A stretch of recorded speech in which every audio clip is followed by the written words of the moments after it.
Recording? It's recording, my friend. All right, beautiful. So this is not an episode. This is not an episode, not your average Joe episode. No, this is going to be a movie review for The Flash. I'm wearing red to honor it. You?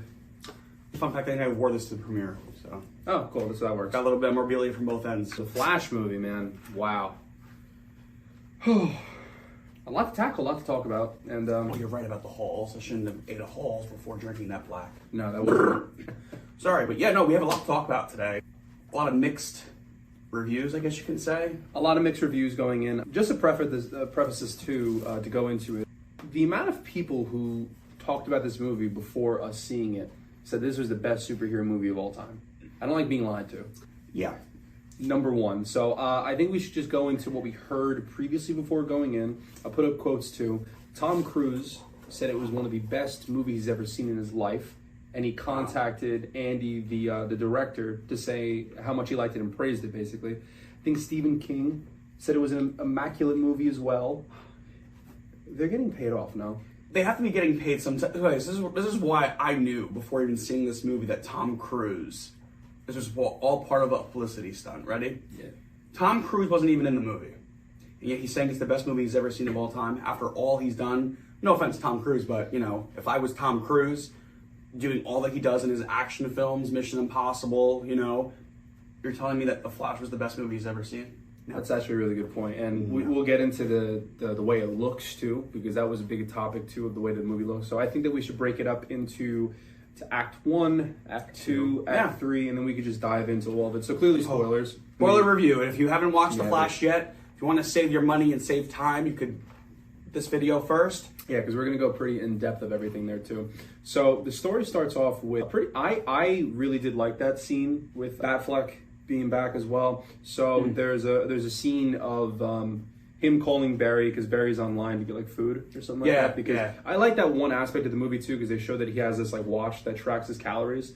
And because he burns so many calories so quick of running, he needs to be consistently eating. It's a very comic accurate thing. Alfred in the movie. You know, he looks so different. He looks old. Jeremy, his name is Jeremy, I want to see if you get it. Not Brenner. Hammer? No. Jennifer For clothes. Oh. You got it, yeah. Jeremy, Linen. No, Irons. Okay. Irons. Alfred calls him up and he's saying that Bruce needs him. Yeah. And he has to run all the way to Gotham. I thought the running scenes were really, really cool. The way that they view it running. And Barry runs, and we're going to get into like the first really questionable scene in the movie. You know exactly what I'm talking about, too. Oh, do I ever. He's basically like a janitor. He says like, oh, well, I understand I'm the Justice League's janitor, and I'm cleaning up after everybody, but why does it have to be like this? So the foundation of this building that he's trying to save decides to topple forward, and everything...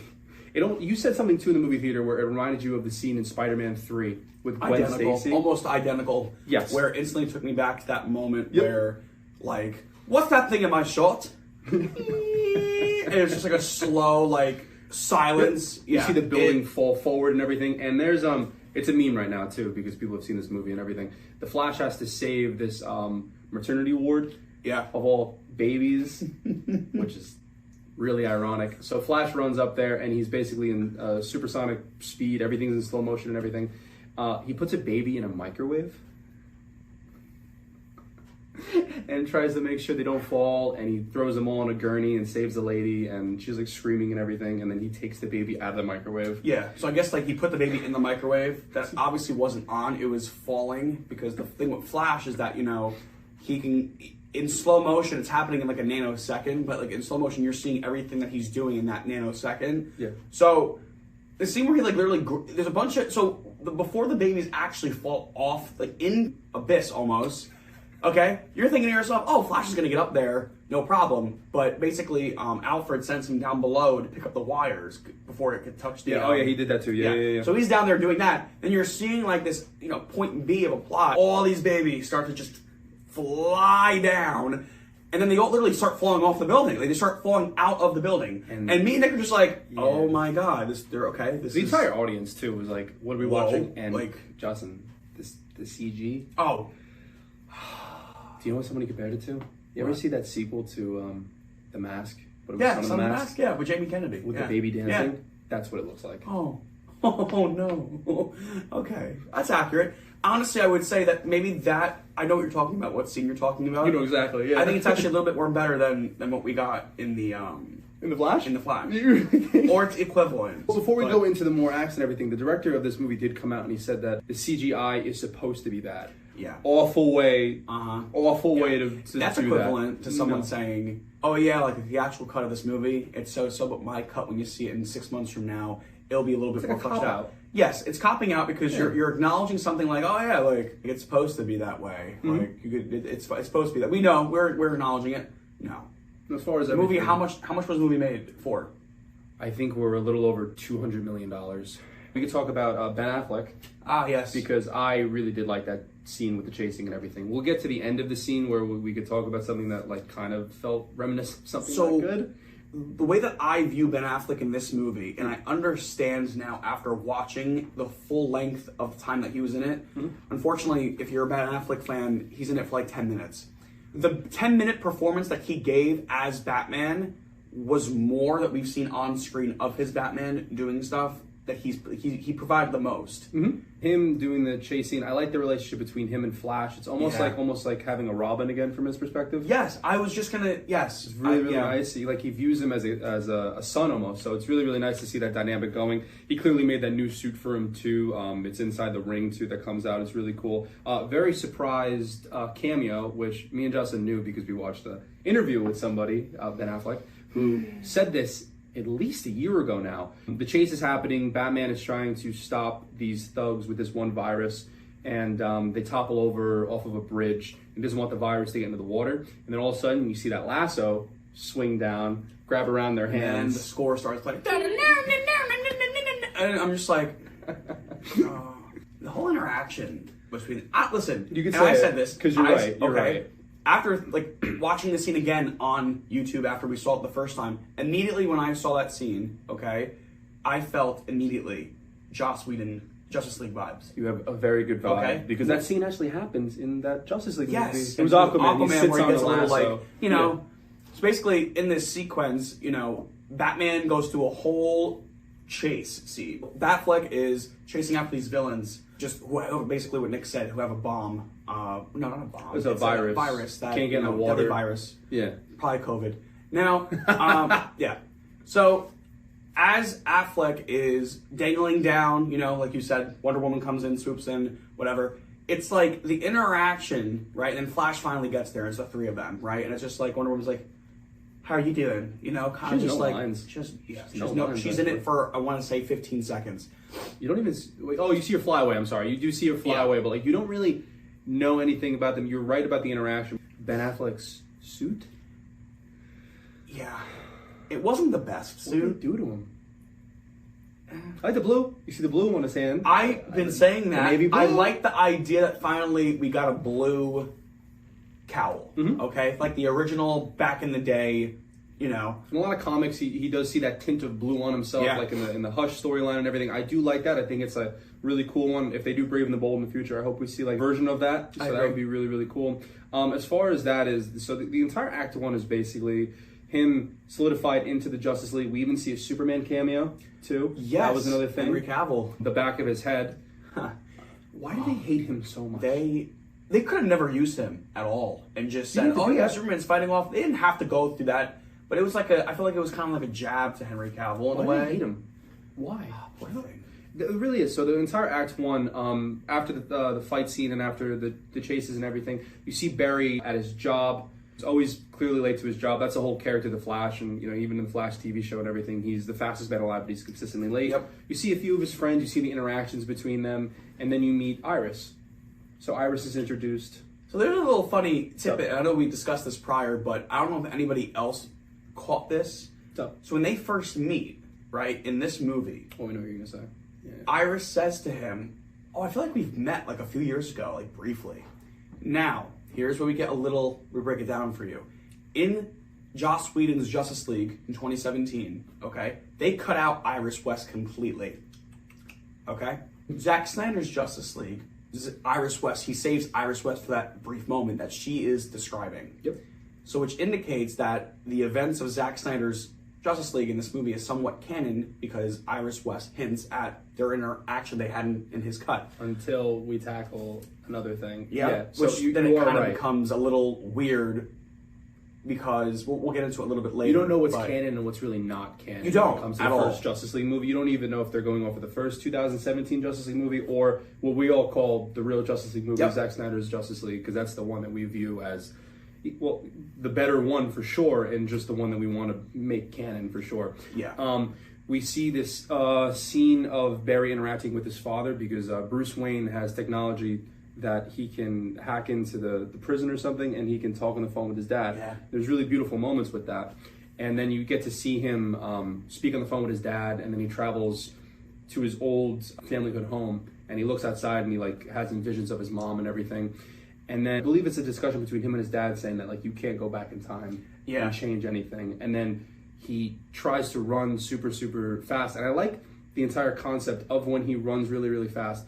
It almost puts him in this ball that runs really, really, really quick. And then there's like this, I forgot the name of it, but somebody named it before. It's like a coliseum around him of all time around him where it's almost sees like the sands of time are basically going back and forth, and he's protected in the bubble because he's running really, really quick. And you see, I think you see Bruce and Diana, so he's like going back into the day, and then he sticks his head out, and then he could say like, oh wow, I could travel back in time to do this. So he basically, this is where we were talking about the whole Iris West thing too. Now, in this Flash movie, he then discovers that he can travel back far beyond a couple seconds, give or take, right? Yeah. In Zack Snyder's version of Justice League, this is where it becomes an issue. He already does that. He actually does make not a branch reality. We'll get into the way that they view time travel in this movie, because every time traveling movie views it differently. When we're talking about Back to the Future or Endgame, any type of movie involving time travel, they have a different spin on it too. Which is really interesting. It's very interesting because I never look at it quite that way. MCU, the way that MCU's time travel with the whole variants, branch realities, etc., that's not the DC at all. It's and you really get that fleshed out description in this movie too. I do like this idea. It's something different. It's something new. Yeah. It's intricate and the stakes are a lot more higher, in my opinion. A lot of people are talking about Ben Affleck's last scene in the movie too, because his last scene is interaction between him and Barry. People were just like, oh, I really don't like that scene that he went off on. You know, I wish there was a little bit more. I thought that there was a lot of heart around it. I thought it was really beautiful because basically he sits down with him, and Barry Allen is like, listen, Bruce, I can go back in time and I could change everything. I could change the fate of my parents. I could save my parents. I could even save your parents. And like, I don't know, I got kind of emotional looking at Ben's face because he's just like, it's an older guy. He's been through so much, and he's like, listen, take it from an older guy. Don't let your tragedy define you.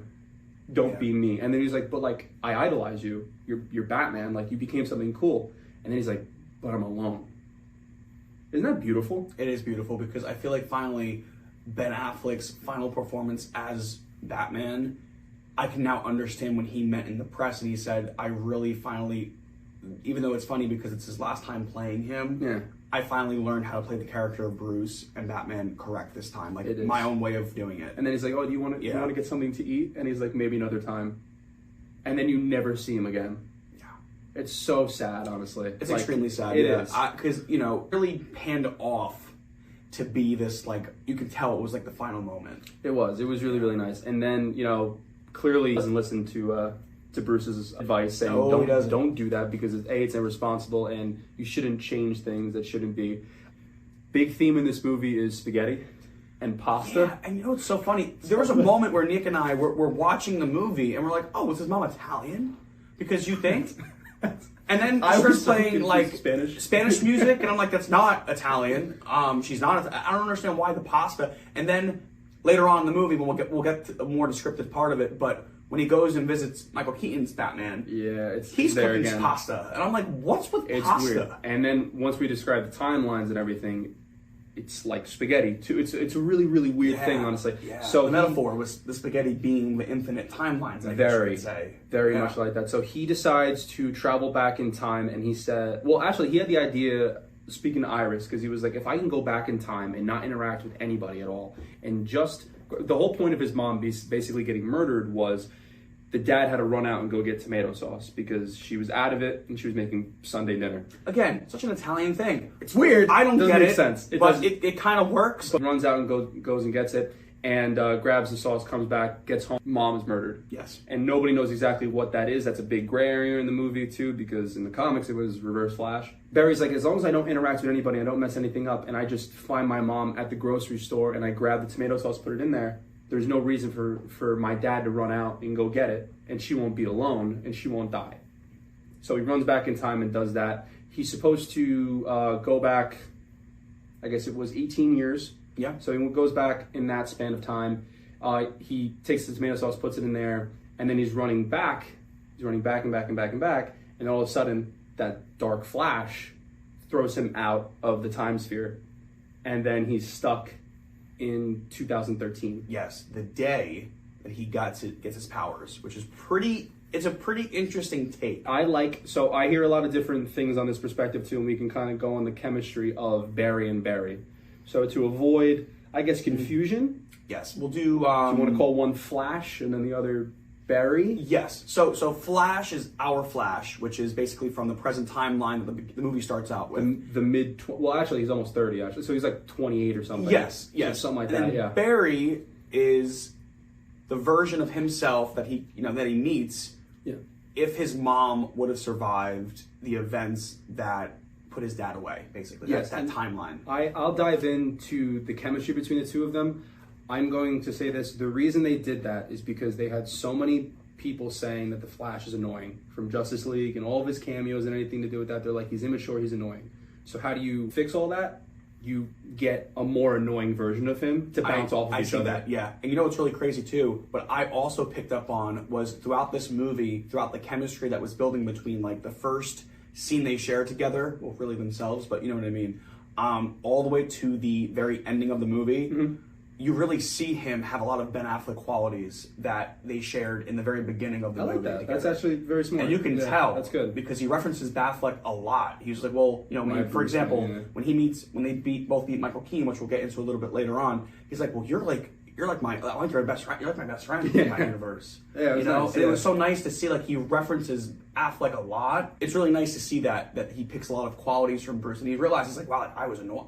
He realizes throughout the movie like I was annoying. He's like, this is what it's like dealing with me. Yeah. And he does that. So as Justin said too, it is the day that he gets his powers. The Flash believes if he doesn't give Barry his powers on that day, some cosmic timeline events are going to make him not have his powers. Yep. So they break into the police station because that's where he's working. He's a forensic scientist as well too, Barry Allen in the comics and in the movie. So he breaks in and he basically puts him there and he says like, all right, this is where I was sitting when I was struck by the lightning. He's like, lightning? Yeah. I'm going to get hit by lightning. And he puts the chemicals up and he does that, but it's really bad timing because he's standing in front of the chemicals. So the lightning goes through him, goes through the Flash and then hits Barry, and from some way of happening is Barry gets his powers but the Flash loses his. Yes. It's a cool sequence too because you know the camera pans back and you just see everything go in slow motion and it's the lightning going through the Flash's literally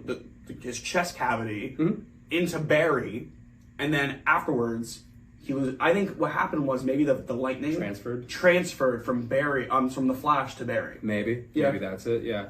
And then basically he's dealing with getting his powers too. So it's kind of like an interesting thing because you never saw the Flash actually have his powers. So this is kind of like a quasi origin story almost too because you see him. I like that. Croissant. Croissant. Good one. Getting his powers, and you see that he's messing up all the time. He's realizing that he has to consistently eat too because he's burning so many calories. He like runs into town and destroys everything by accident, and the power grid goes off and stuff. So he's realizing there's a certain aspect of responsibility.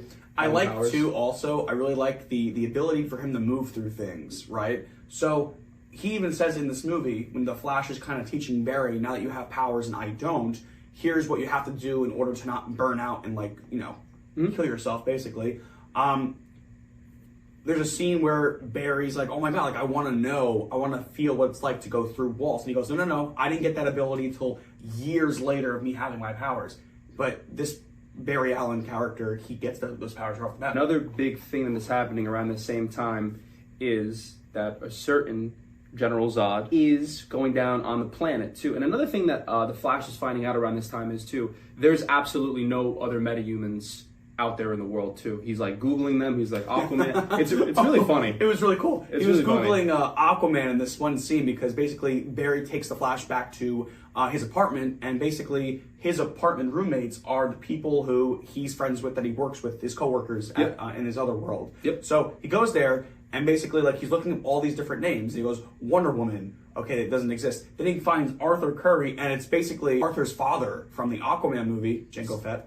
I was very surprised by that cameo. I was like, oh my god, they got him in here. And they're like, your wife is the Queen of Atlantis, right? And he looks over, and I guess in that world that he created, he merged into this world, it was some regular woman. He's like, no. No. He's like, well, you have a son named Arthur, right? He's like, I have no kids. I have no kids. Yeah. So he now... No Wonder Woman's just like, well, there's no Justice League. There's no one to defend us and everything. Then he sees on the news that General Zod is there looking for a Kryptonian. Which indicates to the Flash, okay, wait, there is a Kryptonian in this world that I created now. Mm-hmm. We gotta find him. We gotta find it. And he thinks that it is Superman. And he's like, we have to go find Superman. Yes. And he's like, the only other idea that I have is trying to find Bruce Wayne or some version of him out there too. So they go to Bruce Wayne's house, and it is the same. I think it is actually the original house that they used in the 80s. In the original Keaton I remember when they Yeah. walk in and I see the it's like checkered floor. It was a scene with him and Vicky Vale and with the reporter guy, and I was like, oh my god, that's the same like armory area to a T. I remember. Beautiful. Yeah. I was like, it was nice. wow, it is. And they're like skulking around, looking at everything. And there was a really aggressive action scene with Micheal Keaton, very old, long hair, and the beard and everything, come out of like a cupboard and just start beating up the Flash character. But Barry has his power, so he's like avoiding everything. That was a funny scene. You want to hear a crazy? I didn't tell you this yet, but I wanted to save it for this. I was looking at very early on pre-screenings, and if anybody who listens to this today, if you saw this screening that I'm now talking about, let us know in detail if you can, or just shoot us a DM, because I'm curious. They said originally that fight sequence, where what we saw was Micheal Keaton's Batman, he was like an old man basically, right? They said that it was an Alfred Butler, like a variant of Alfred, and he basically explains that Bruce Wayne died. I read this, and then it was a random character they had, and then Micheal Keaton comes out and he goes, I'm not dead, no, sorry, he's crazy. And it was like his like... Oh, it was like a misdirect. It was a misdirect, yeah. Oh, that would be interesting. Yeah, I heard that was a... Do you know what would have made it better? What? I want to see if you can guess it. Who could it have been if they kept the universe kind of going with the original Tim Burton idea? Robin? Yeah. Oh, it could have been a Could've been Robin. Robin. Yeah, no, I like that. That would have actually been either Marlon Wayans, because Marlon Wayans was almost Robin for Tim Burton, or it could have been a Chris O'Donnell, because the biggest thing in this movie too, and we could dive deeper in there too, just to differentiate everything, Marvel has incursions. That is where all these planets basically erode and they run into each other, forming something new.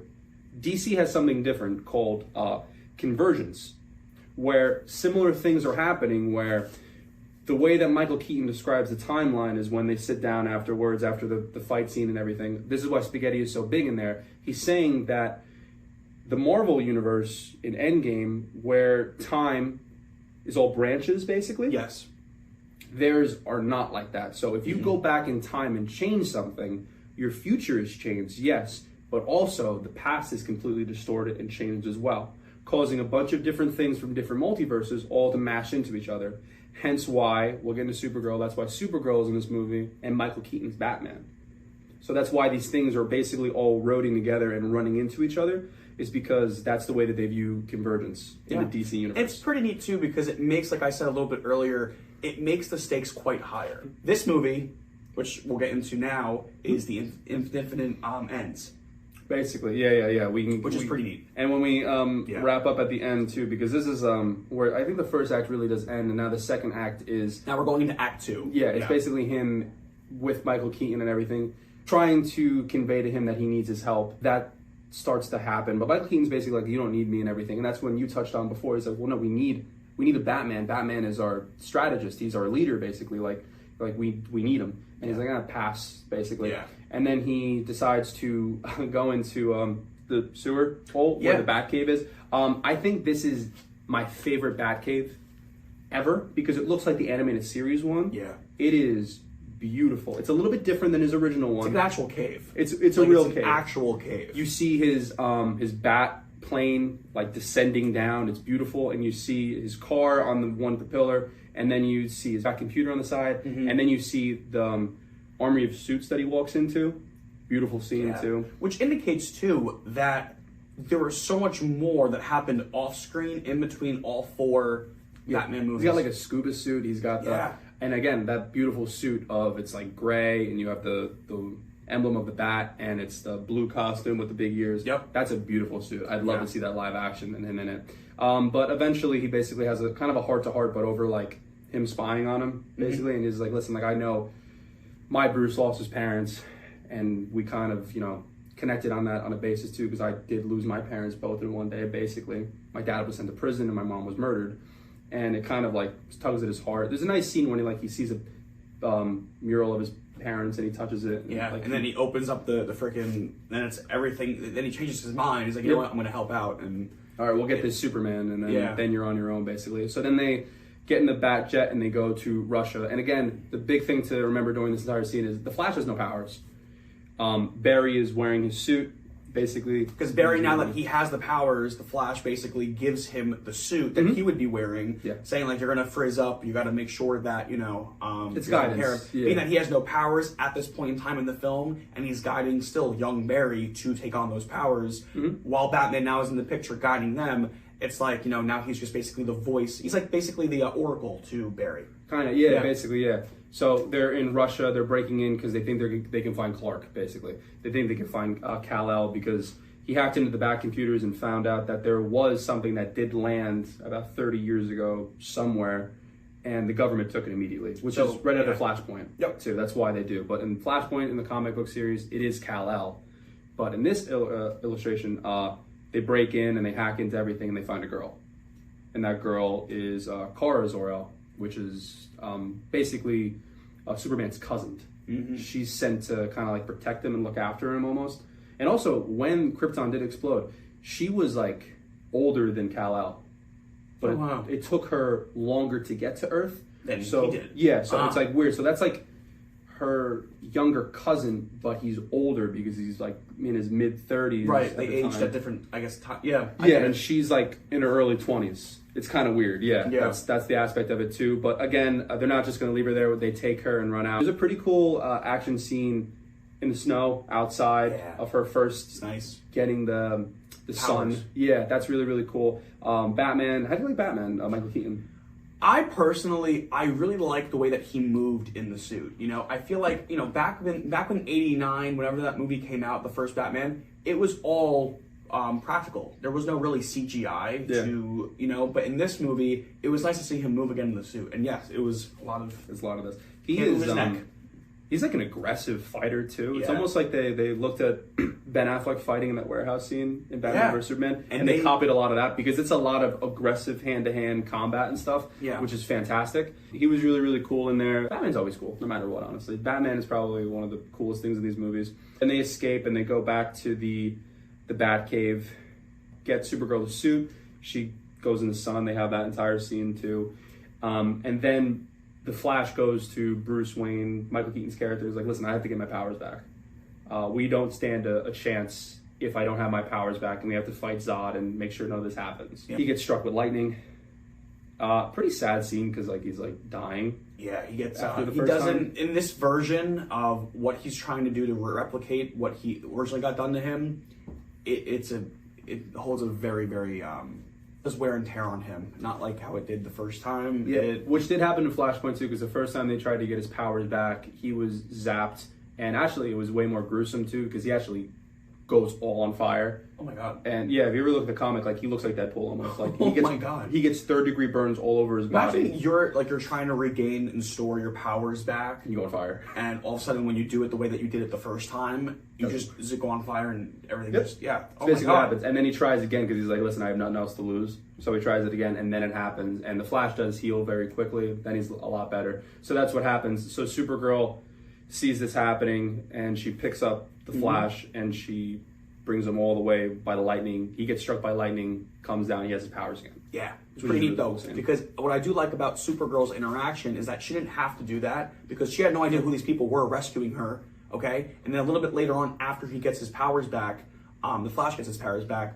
She's like, you know, when you saw that I wasn't who you wanted me to be, why did you save me from those people? Because you need help. Yeah, it reminded her of what she stands for too.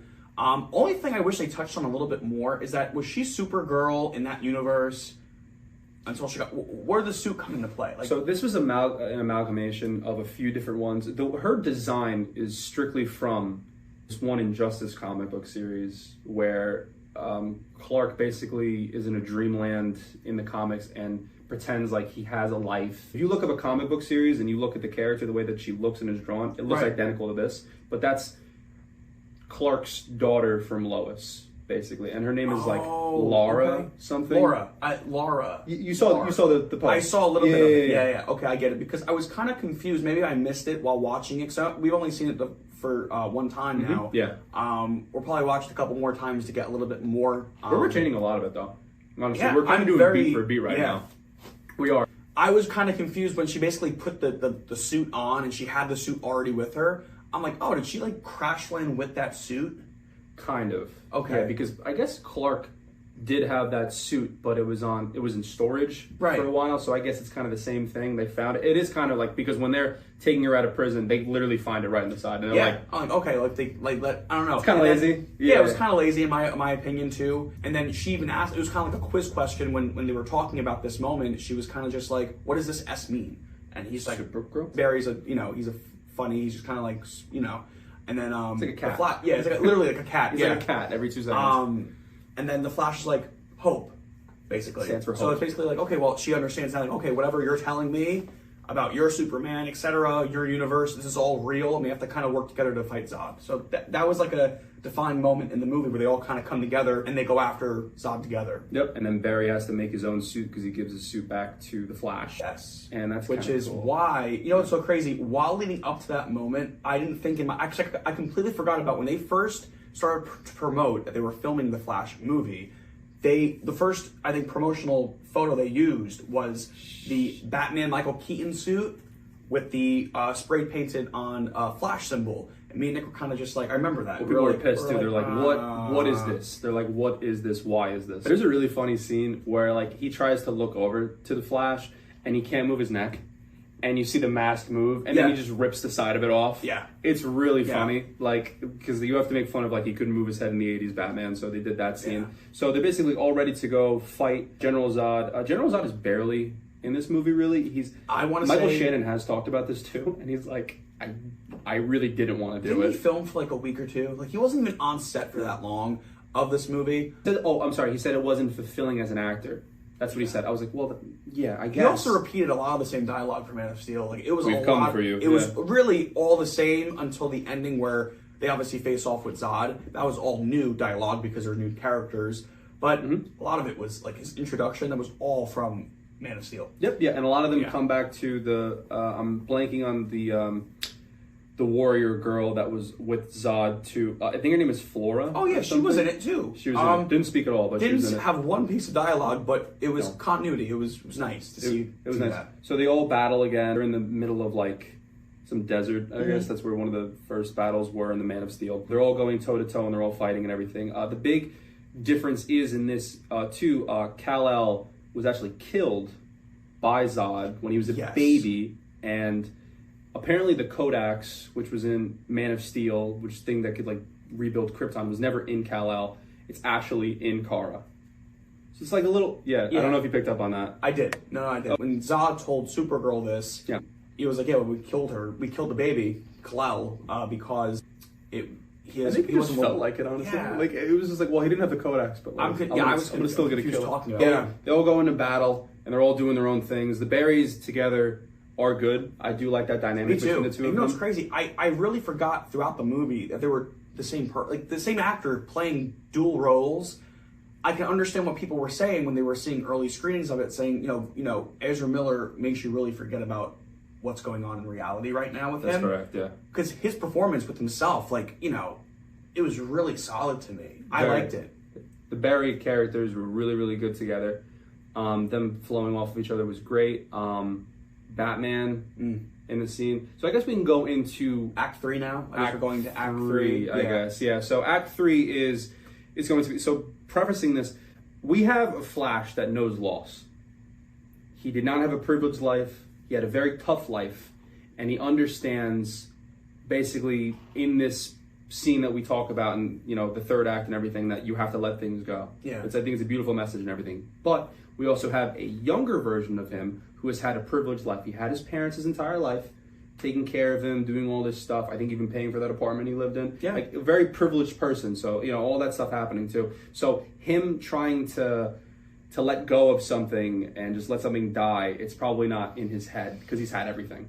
So that thing. There's a scene of, I think, does Kara die first? Does Batman die first or Kara does? I think the way that it's positioned, and this is what I took from it, I think they both die at the same time, but in separate like parts of the battlefield. And, okay, I'm gonna make fun of this because Batman is like, I'm going down, but I'm not going alone. And like he's like, Bruce, it's shielded. No, Bruce, and then you see Flash like, Bruce, no, and it's like following the craft that Batman was going down in, and just completely, you know, explodes in an explosion. Yeah, and then you see Zod stab Kara Zor-El at the same time. So it's happening simultaneously at the same time. Mm-hmm. Yeah.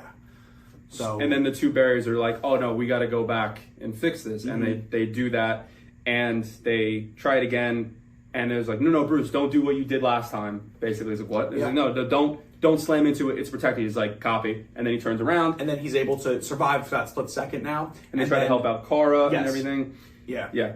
And then we're realizing that they still both bite the bullet in a different way. I think Batman is almost beaten to death by that bigger guy. Yes, as he's in the air, the bigger guy in his craft jumps onto Batman's aircraft, I believe, and like rips him out, and like, you know, then Batman goes, you know, flying down.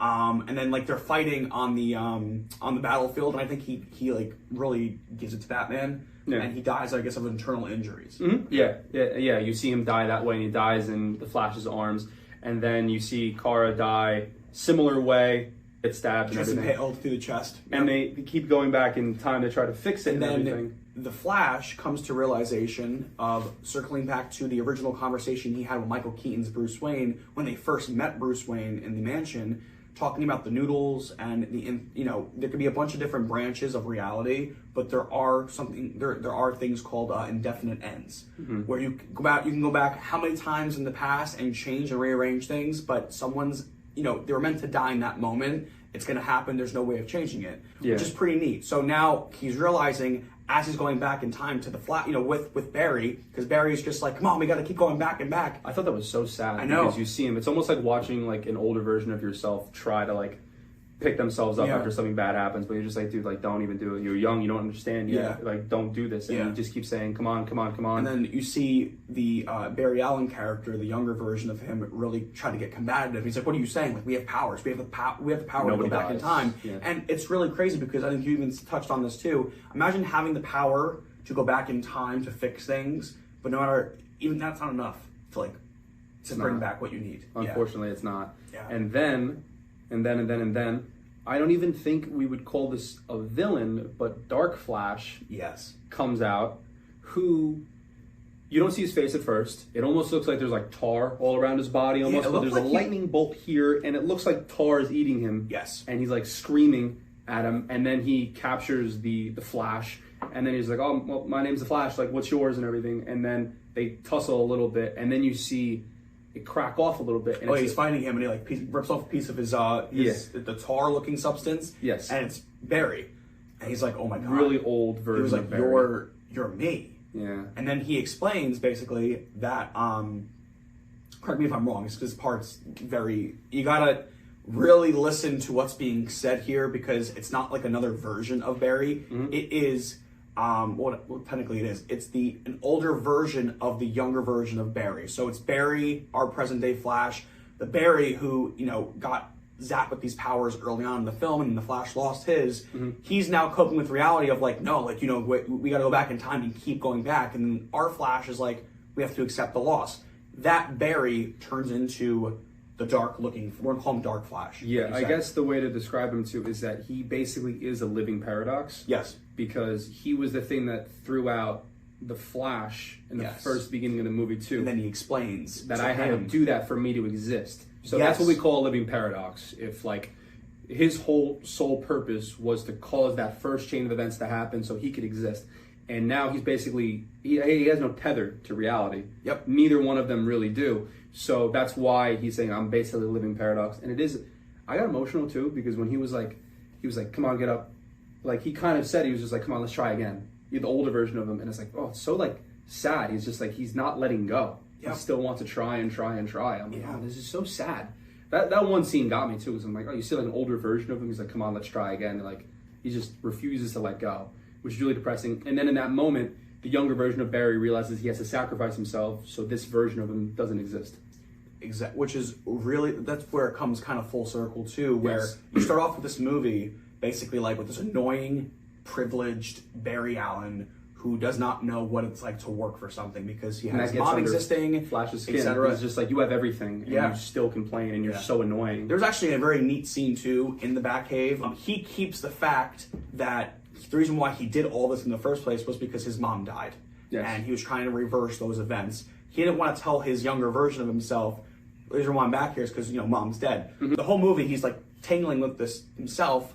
And basically, I think the Barry Allen said something about a monkey that his mom gave him. Oh, he uses it as a darting board. Yes. Yeah. That was the last gift that the mom gave him before she died in Flash's world, right? Mm-hmm. Boom, stuffed monkey, yeah. Yes. So there's a scene where Barry Allen's like, come on, this like stupid monkey. The Flash like goes off on him. No, and it's a really powerful scene. He's like, you don't know what it's like to have, you have everything, you have a mom. And he goes, what do you mean? Mom gives us all these stuffed animals. In that moment, it clicked in my head, yeah, because you've had your mom for 18 years and you've gotten all these gifts. Our Flash, his mom never got him anything else because she died. Like, So it was so sad. And then basically he has a talk with Bruce, Micheal Keaton's Bruce, in that same scene, and then Barry Allen slashes underneath, like I guess like the cave, and hears the exact conversation, and then he finds out that, oh my god, like my mom's dead, and that's why he did all of this. So it's it's very unique idea. Such the storytelling in this movie, even though like the CGI and we'll touch on our rating after we're done wrapping up the story, but the story and how it's written from point A to point B and so forth. It is really moving. Now, now during this entire scene where younger Barry has to sacrifice himself to save the multiverse, because all these universes are eroding together too, and they're making this big convergence, we saw so many things. I kind of memorized the way that we see everything. We see one of the first Supermans ever casted ever. He's all CG, of course. They're using CG for all these because these people have been dead for a while. George Reeves. And he's in black and white, and he looks out, and he can see the multiverses caving in on each other. Yeah. We see a really, really nice homage to Christopher Reeves and the earlier version of Supergirl. Supergirl was a movie in the 80s. Mm-hmm.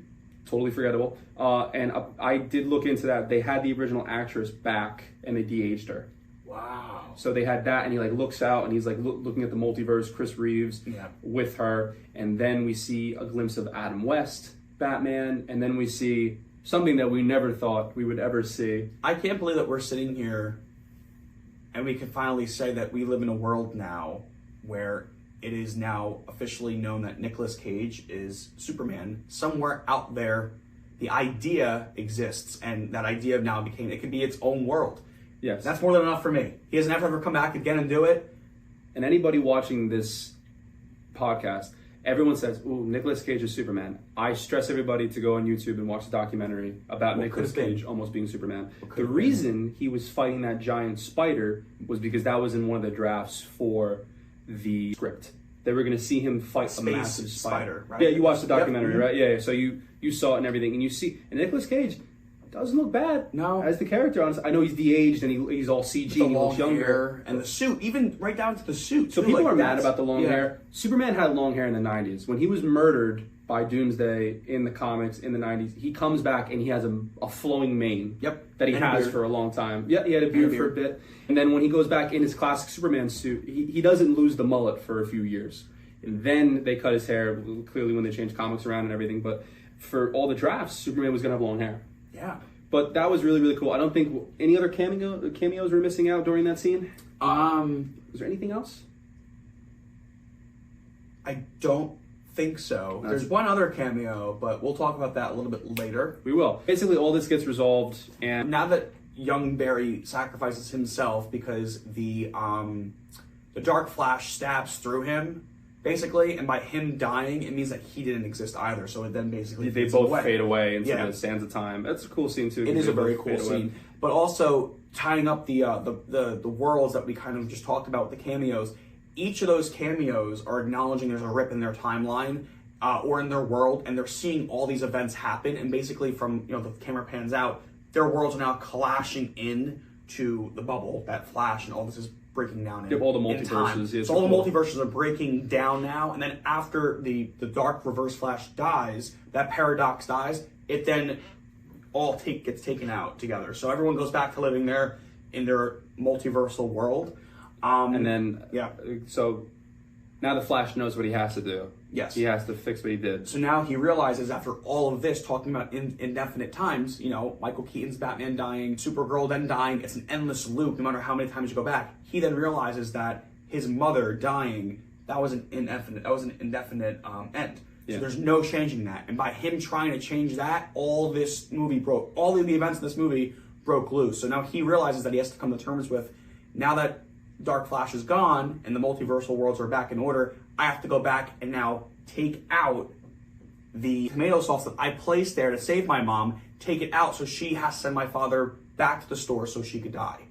And now coming to terms with that moment, because he goes back in time to the moment where he sees himself placing it in the car. Don't forget the tomato sauce, and then he sees that happening. But he gives himself one last gift, and he basically kind of says goodbye to his mom, or really just hi at first too. And it's like, that's a real, say what you want about Ezra Miller and say what everything happened with them in real life.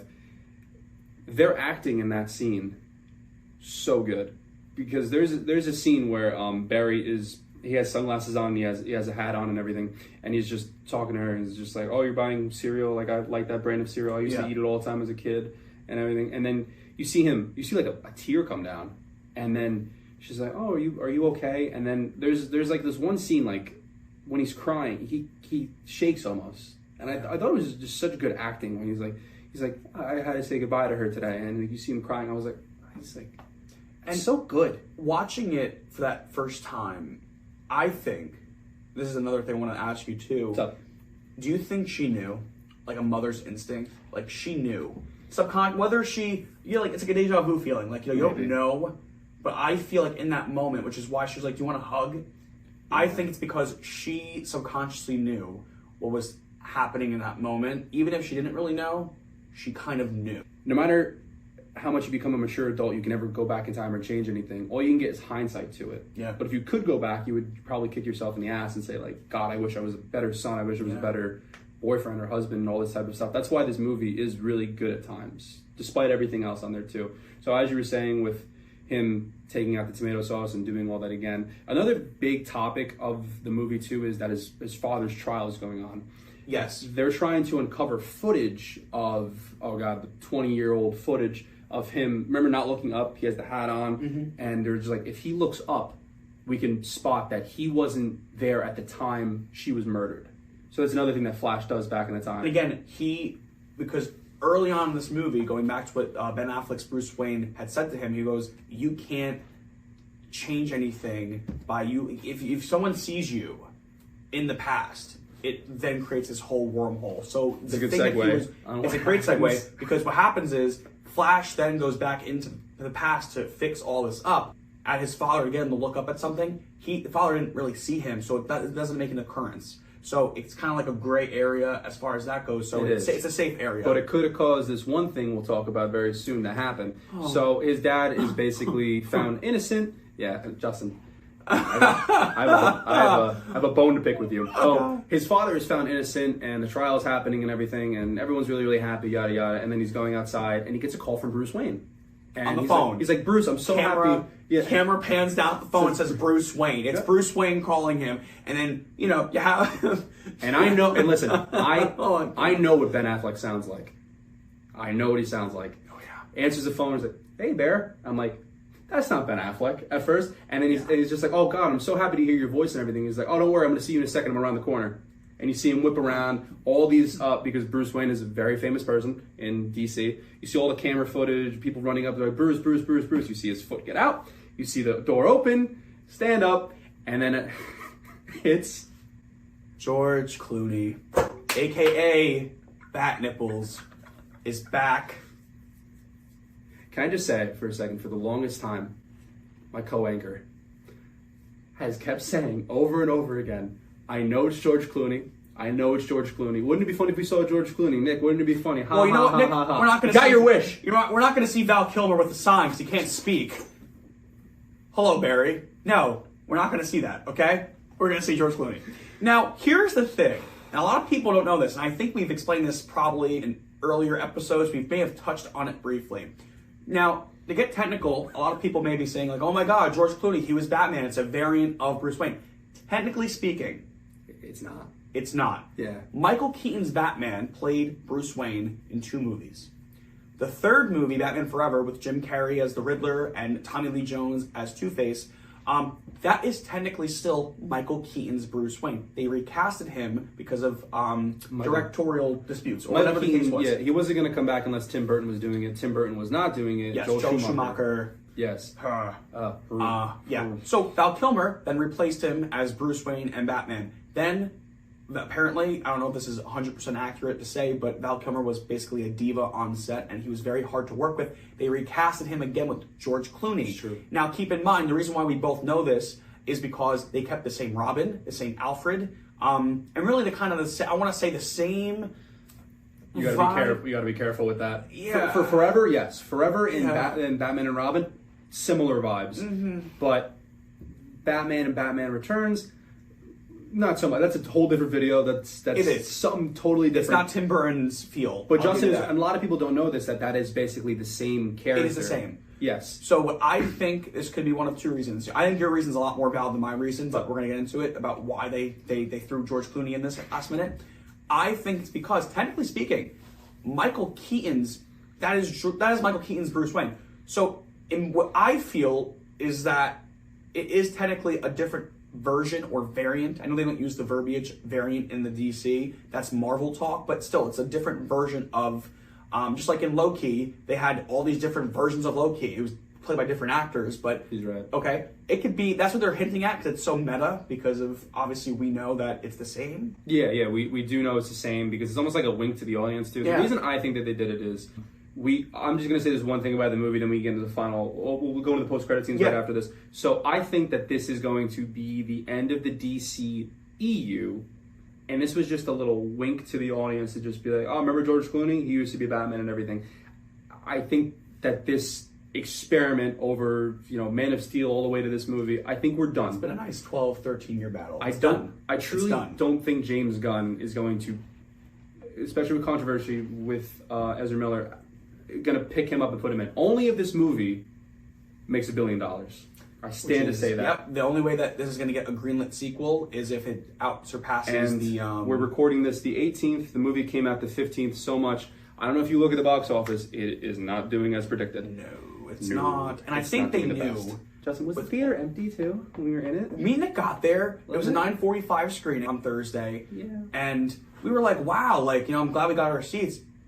Empty. We were so eager to get there. Empty. And we didn't get there early. We got there kind of we got there 5 minutes before 9:45. We got there at 9:40. Yeah, you're right. And we were like, wow, no one's here. Yeah. Damn, this is the opening to the Flash. There's 2 Batmen in this movie. Nobody's here. And I get controversy and everything. You want to cover the post-credit scene? Yes, the 2 post-credit scenes. Actually, no, it was... Yeah, because George Clooney's scene, it wasn't... It's still the movie, honestly. It was probably... Yeah, it was still the movie. First F-bomb, too, by the way, in the movie, too. Flash season. I can't. I curse sometimes on here, but who the F are you? He said. Yeah, he says he's like, who the F is this guy? And he's like, oh, hey, Bear. Yeah. And he's like, are you Batman? And he's looking at Barry. He's just like, are you okay?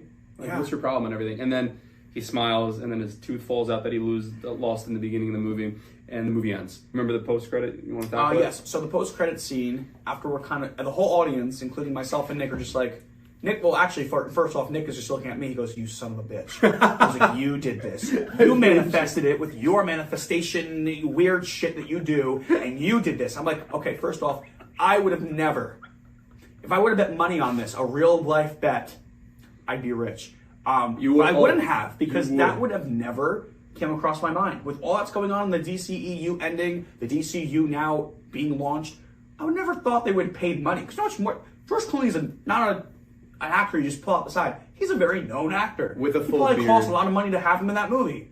He couldn't even be bothered to shave. He had a full beard. Yeah. He didn't care. Okay.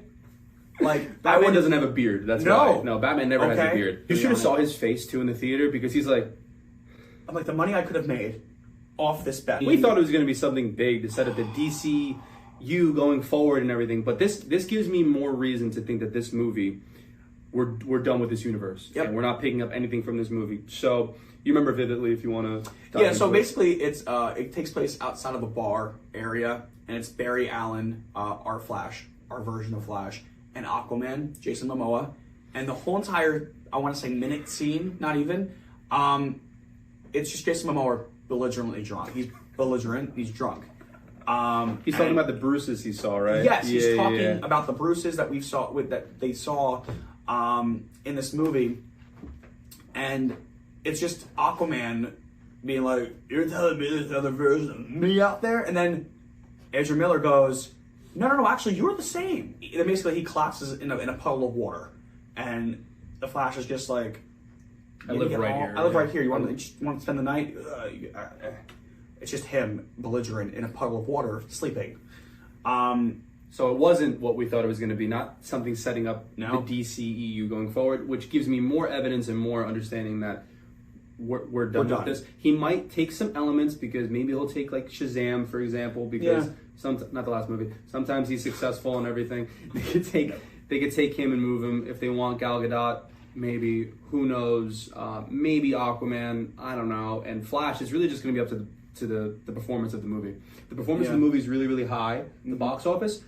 We'll get another sequel, and we most likely will have Ezra Miller being the Flash going forward. Yeah, and also James Gunn did make an announcement that he can't really see anybody else playing the Flash in his mind. So that's even if he uses the Flash in the next 10 years ever again. Well, to piggyback off of what we're talking about now, we're on the director of him, too. He's got a new job. He's going to be directing Brave and the Bold. Yeah. So when is he going to even have time to do a Flash sequel? There's also that happening. So maybe behind the scenes, we have a definite answer if we're getting a Flash sequel or not. Why would he sign on to a different movie? I know. It would have been really neat to, instead of George Clooney being the cameo, it would have been really neat. Now, if it was the same universe, that's why I think by you saying it's wrapping up things, I think it is to reference this movie ever again. Into that degree. So I think it would have been really neat if they were doing an extended, like if there was going to still be in continuity, a random, because, Brave and the Bold, it's supposed to be a younger Bruce Wayne. It would be really neat to have some guy who's Barry Allen's age and is just like, "Hey, Barry." And he's like, "You're not, who are you?" That was my original prediction. I thought that we were going to have our DCEU Bruce Wayne in the movie. Right. But I don't think that's happening because I don't think they know what to do with the Flash. That's probably why. Did they cast the new Bruce Wayne yet? Did they cast him? No murmurs. Only thing that I know is that he's supposed to be anywhere between 30 and 35. So we're getting a young Batman. Not George Clooney, but not that age. Can we just stop doing the old Batmans? Can we just stop? Really, We've been doing it for years. Besides Pattinson, I'm separating him because he's an Elseworld story. Even, Batman vs. Superman, we had a very, very old Bruce Wayne who's retired and hates everything. That, and then Micheal Keaton is a 70-year-old man. Yes. And then we have George Clooney at the end of the movie. I get these are all nods to them being Batmans, but I want a 35-year-old Bruce Wayne at the prime of his life. That's all I want. With the Robin, maybe a Nightwing around, stuff like that. That would be really, really cool. So now, likes, dislikes, overall out rating, Justin? It's so funny. I had a lower rating when we first, the night of, before we went into deep review about this. I had originally said 6-7. I will shoot this up to a solid. I'm not going to stop it. I would say a solid 7-3. Okay. And the reason behind that is because I had to, obviously, when we're filming this, I'm reliving and we're recapping on what we saw. Yeah. Story-wise, because you overall watch the movie for the story, and if you can relate to it, does it move you? I agree with you on a lot of certain points. I believe it moved me in ways. I was kind of harsh about it because I was like, we waited, because I was looking at it from the perspective of we were so excited for years for this movie. How long have we been waiting to see this movie? How long? Oh man, this got announced that they were going to have a solo movie 2016. Okay? We've been waiting a long time for this. We're 25 years old, and there's little things we look forward to in life, okay? Like going to a movie. Entertainment. Little things are now big things to us. We look forward to that. The tone? Seeing that movie, the CGI, all that's going on surrounding the Flash, getting now used to, because, you know, as you get older in life, change is just weird for everybody. We have to now get accustomed to a new change. Will this change in the DCU? We have hope because it's James Gunn. You know, that's where I was coming from, because I got out of that movie theater, I'm like, they show us George Clooney. They don't take us seriously. They're not taking the fans seriously. This is a big FU. But then hearing you talk about it, and it kind of got me to open up a little bit more and say, you know what? Maybe it's not a big FU. It's more of it's a nod. It's a little wink to you guys saying, ha, it's a funny joke. Yes, it was a time that George Clooney wore back nipples, but it's now concluding, and we're going to have more stuff for you. So I'm being optimistic. I will give it a 7.3. 7.3. I think my original rating that I gave the movie was like a 7.1. It was 7.1. You said, yeah. I think I'd bump it up to probably somewhere around yours. I think it's definitely between the 7.3. I'm not even trying to outdo you with 7.5. Right. No, yeah, that's fair. That's fair. I love the character of the Flash. I've always loved the comic book series with Flashpoint. It was really, really good to see an adaptation of it. The things I liked, I agree totally. The story is beautiful. It is a beautiful story. It's like Back to the Future met a superhero movie, which they reference, which they reference in the movie. A lot of times it's complete bull how they make up time travel in that movie. Is definitely the storyline and everything. It's great to see seeing Micheal Keaton again. That was good. This is the last time we're ever going to see Ben Affleck as Batman too. Yeah. So that was a very, very nice thing. I mean, you can sit back and try to hate this movie. Definitely CG, definitely the way it looks, some of that kind of stuff. But I take away with saying I definitely watch this movie again. I would too. Yes. I definitely would too. I'd be open to seeing Ezra again as the Flash. I would too. I'd be fine, honestly. People who give A+ performances with an emotional character like that, it just shows that the person playing that character cares. I think, by them playing the Flash character for so long, you could actually tell a little bit more about how they viewed the character itself. You could tell that they really cared about the Flash character alone. You could even go back to early, you could really go back to early press screenings when they were doing Justice League, and even he cameo. Oh yeah, he did cameo in Batman v Superman when they were doing press for that. You could tell that they were really talking passionate about the Flashpoint. They're a very big comic book. They're very big, as Justin says. Huge. I would not have a problem if they become the Flash again, just from their performance in the movie. It was very, very good, honestly. Yeah, I agree. thought that it was I agree. Really great. Anything we didn't touch on in the movie? No, I think we touched on all the key points. I can't think of anything. I think when we watch the second time, we'll probably maybe circle back into later. I remember this much. Me too. I honestly, that's another thing too, why I raised the score, because as I'm talking about it in real time throughout this entire episode, I'm like, wow, I really enjoyed it to the point where I remember all this. It's not a 6-7 in my book. So I'm like, I'm going to stop being, pouty over what I originally gave it for, because I was just so angry in the moment. But like the Batman, right? Yeah. Justin? Like the Batman, Justin? Solid, solid 2.9. Enough. Enough. You're not going to let me like that movie. 2.9 it went down? Yeah, it did go down. Yeah. All right. Well, this is our review of The Flash. Yes. We give it the high, middle 7s, basically. We're up to that. Middle 7s. Could change in the future. Yeah, it's very divisive among fans right now. It seems like the audiences really, really do like it. Critics are so with it, depending. I think it's a fine movie. Again, to see if it's going to have a sequel, it's going to be solely dependent on how much money it makes. Which I'll be there if there's a Flash sequel, of course. We always will for anything superhero related. Look out for that episode review in 2029. I'm going to vomit. Give me a bucket. Give me a bucket. Well, that's a review of The Flash. That's the wrap, guys. But yes, more to come.